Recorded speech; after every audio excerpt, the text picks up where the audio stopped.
Jalur Alas Roban di Kabupaten Batang, Jawa Tengah dikenal sebagai salah satu jalur angker, karena sering terjadi kecelakaan yang memakan korban jiwa.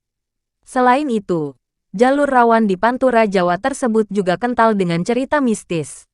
Alas Roban merupakan kawasan hutan dengan medan jalan yang berkelok tajam, menanjak dan curam. Jalan tersebut sudah ada sejak zaman Belanda dan sudah ditingkatkan oleh pemerintah untuk memudahkan dilalui masyarakat. 1.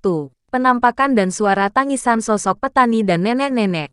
Jalur Alas Roban ini sudah ada sejak abad 18. Jalan ini dibuka dengan sistem kerja paksa yang diberlakukan tentara Hindia Belanda. Konon para pekerja disiksa jika tidak mau membelah bukit serta hutan untuk membuka jalan tersebut. Selama pengerjaan jalan, banyak orang yang sakit lalu meninggal kelelahan dan dibiarkan begitu saja. 2. Alas Roban dulunya dikenal sebagai tempat pembuangan mayat.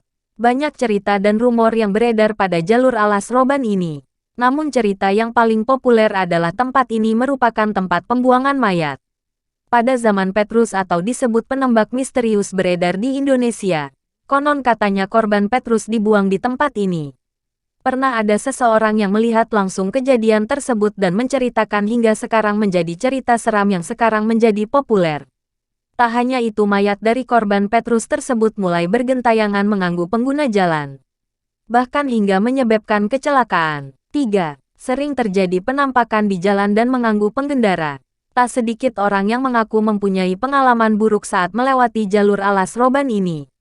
Minimnya penerangan di jalur hutan tersebut membuat banyak orang mengalami kejadian aneh.